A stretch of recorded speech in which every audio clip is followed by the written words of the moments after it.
इनका राम बहुत छोटा, बेचारा अयोध्या में जाके बैठ जाएगा। कांग्रेस मुस्लिमों का तुष्टीकरण करती थी, ये उसको टारगेट कर रहे हैं। ये 80% को तुष्टीकरण क्यों ले जा रहे हैं? 80 करोड़ लोग झोला लेके घूम रहे हैं। जीवन के बुनियादी हकों पे कोई डिलीवर नहीं हुआ जो घोषणा पत्र था।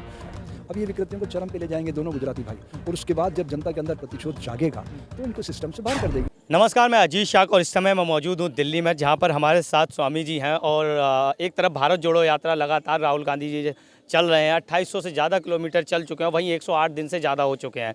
सर, इतनी सर्दी में वो एक टी शर्ट में 2800 से ज़्यादा किलोमीटर से ज़्यादा वो चल चुके हैं, वहीं 108 दिन हो चुके हैं। भारत जोड़ो यात्रा की क्या ज़रूरत पड़ गई भारत में? नहीं, भारत जोड़ो यात्रा एक अभिनव प्रयोग है और मैं राहुल का सम्मान करता हूँ इस कार्य के लिए। लेकिन वो एक कदम चला है, 108 कदम हमने चलना है। भारत को दुनिया का सबसे खूबसूरत लोकतांत्रिक देश बनाना है तो सारे शरीर के अंगों की तरह देश के सारे वर्गों को जोड़ना होगा। लेकिन मैं उसकी इस राय से सहमत नहीं हूँ कि टी शर्ट लगा के घूम रहा है ना। उससे क्या होता है, जो त्वचा की संवेदना है वो मर जाती है। तो संवेदना मर जाती है तो दया, प्रेम, करुणा का भाव भी फिर जागृत नहीं हो सकता।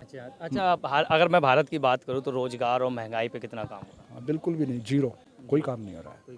80 करोड़ लोग झोला लेके घूम रहे हैं। जीवन के बुनियादी हकों पे कोई डिलीवर नहीं हुआ जो घोषणा पत्र था। सबका साथ, सबका विकास, सबका विश्वास धराशायी हो चुका है और जीडीपी औंधे मुंह गिर चुकी है। बेरोजगारी का आलम बहुत खराब है। 15 लाख जो देने थे वो नहीं हुए, 2 करोड़ नौकरियां देनी थी वो नहीं हुई, और ये लड़खड़ाती जीएसटी, नोटबंदी और ये अयोध्या, ट्रिपल तलाक, मैं तो कहता हूँ इनके सारे मूवमेंट सिर्फ वोटों का ध्रुवीकरण का, इसके अलावा कोई इसमें राष्ट्र के कल्याण की कोई भावना नहीं। जनता इतना पसंद क्यों कर रही है? जनता तो देखो, कांग्रेस के प्रतिशोध से इनको मौका दिया है। अच्छा, कांग्रेस मुस्लिम तुष्टीकरण का राग लाती थी, ये हिंदू तुष्टीकरण कर रहे हैं और कुछ भी नहीं है। हिंदुत्व राज बनाना है भारत को। देखिए, ये चीज़ तो उस दिन खत्म हो गई थी 47 में जब देश का विभाजन हुआ था। हमारा छोटा भाई हमसे अलग हुआ तो उस समय तय हो गया था कि उसने इस्लामिक राष्ट्र बनाया और हमने सेक्युलर राष्ट्र बनाया, और हमने एक खूबसूरत गुलदस्ता बना के भारतीय संविधान को प्रस्तुत किया।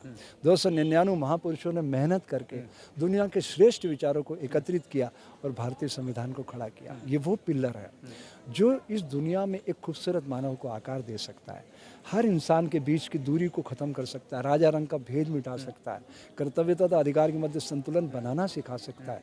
इससे पवित्र ग्रंथ मेरी दृष्टि में संसार में कोई नहीं है। बीजेपी लगातार कहती है, आपने नारे भी सुने होंगे, राम राम राम को लाना है। हाँ, मतलब मेरा ये कहना है, इनका राम बहुत छोटा है, बेचारा अयोध्या में जाके बैठ जाएगा। मेरा राम तो जगत के कण कण के साथ जुड़ा हुआ है। वो तो निर्जीव पत्थरों में भी अपने स्वरूप को पाता है। तो चलते फिरते इंसान तो देवालय हैं प्रकृति की, ये मजाक किया जा रहा है। हल्द्वानी की जगह की बात करूँ तो वहाँ पर काफ़ी जनसंख्या में वहाँ परिवार रहते हैं, लगभग मैंने सुना 4000 परिवार हैं वहाँ पे, तो उनको तोड़ा जा रहा है, रेलवे वाली अपनी ज़मीन बता रहे हैं, तो उस प्रक्रिया को आप कैसे देखते हैं? बहुत ही दुखद है ये।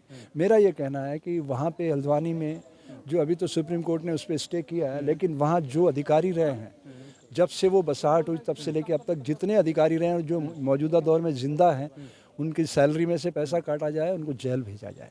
वहाँ पर 5 स्कूल भी गवर्नमेंट बताए जा रहे हैं और मस्जिद भी है, मंदिर भी हैं, और सबकी रजिस्ट्री भी है, बिजली के बिल, पानी के बिल। अगर पानी बिजली का वहाँ पे सुविधा है तो फिर भी रेलवे अपनी ज़मीन बताकर और उस पर गवर्नमेंट भी कोई एक्शन नहीं ले रही। एक्चुअल तो वोटों का ध्रुवीकरण है उसके पीछे, बस वही, क्योंकि मुस्लिम बहुल्य इलाका है वो, और ये सब टारगेट पे मुस्लिम बहुल्य मुस्लिम को टारगेट किया जा रहा है क्या? मुस्लिम 100 पर, आपको मैं पहले ही कह चुका हूँ, कांग्रेस मुस्लिमों का तुष्टीकरण करती थी, ये उसको टारगेट कर रहे हैं। ये 80% को तुष्टीकरण क्यों ले जा रहे हैं? इनको लग गया कि ये तो बहुत ही आसान काम है, कोई अपने को जीवन के बुनियादी हकों पे काम करने की जरूरत ही नहीं है। बस इनको लड़ाते रहो, जैसे मुर्गियों को दाना डाल के लड़ाते रहो और अपना फायदा लेते रहो, बस इतनी ही कहानी है इसमें। अच्छा, एक केस और अभी दिल्ली में आ रहा है, मैं सभी केसों पे आप पे बात कर रहा हूँ कि एक केस और अभी दिल्ली में आ रहा है, कंजावला वाला आपने केस सुना होगा। लड़की को गाड़ी में वो बहुत किलोमीटर दूर घसीटते हुए ले जाते हैं, उनको पता नहीं चलता है, और बीजेपी का नेता की ही गाड़ी होती है, तो उसको किस हिसाब से? नहीं, ये सिद्ध करता है ना कि हमारी जो मानवीय प्रवृत्ति है उसके अंदर आदि मानव है, पशु पहले ऐसे ही करते थे। ये राजा महाराजा क्या करते थे? ये जंगली व्यवहार करते थे, इंसान को भेड़ बकरियों की तरह हाँकते थे। लड़कियां जवान होती थी, उनको बुलाते थे, उनके जिस्म का वो सब दुरुपयोग करते थे। राजा महाराजा यही करते रहे हैं, ये सदियों से होता रहा है। और हमारे यहाँ भारत में पितृसत्तात्मक व्यवस्था औरत को भोगने की वस्तु माना गया है। मैं आपको प्रमाण दे रहा हूँ, आज के सदन में कितने % महिलाएं, आप चेक कर लो। 545 में से 35 महिलाएं नहीं हैं। मतलब हमने महिला जाति को भोगने की वस्तु मान लिया। अगर बराबरी का अधिकार देना चाहते हो तो आधा अधिकार उनको दो, आधी महिलाएं होना चाहिए सदन में।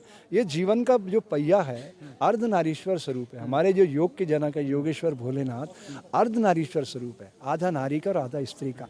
बराबरी का हक होना चाहिए। अभी मैं केस को देख भी रहा था, स्टडी कर रहा था, तो अब लड़की पे अलग अलग इल्ज़ाम लगाए जा रहे हैं सरकार प्रशासन की तरफ से भी, पुलिस वालों की भी तक उसमें गलती बताई जा रही, तो वहाँ पे भी अलग अलग एंगल से ढूंढा जा रहा है। और अंजलि जो लड़की का नाम था उस पर अलग अलग इल्ज़ाम लगाए जा रहे हैं, उसको किस तरीके से? देखिए राजनीति में जो है ना, जो लोग वो कुछ जो सत्ता में रहते हैं, सत्ता की ताकत के आगे कोई कुछ नहीं कर सकता। ये जो IAS IPS IRS होते हैं, इस सरकार का मुखौटा होता है। अगर सिस्टम में बैठा हुआ आदमी कुछ भी इनका दुरुपयोग करना चाहता है तो ये बाहर नहीं जा सकते।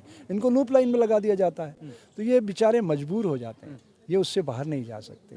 इसमें सबसे बड़ी दोषी देश की आम जनता है, जो गलत लोगों को चुन के वहाँ भेजती है विधानसभा में, लोकसभा में। उसी के कारण ये सारे विभत्स दृश्य उभरते हैं। मैं तो ये कहना चाहता हूँ कि लोग अच्छे सच्चे लोकतांत्रिक मूल्यों में विश्वास रखने वाले लोगों को मौका देंगे तो एक अच्छे राष्ट्र का निर्माण होगा, एक अच्छे लोकतंत्र का निर्माण होगा।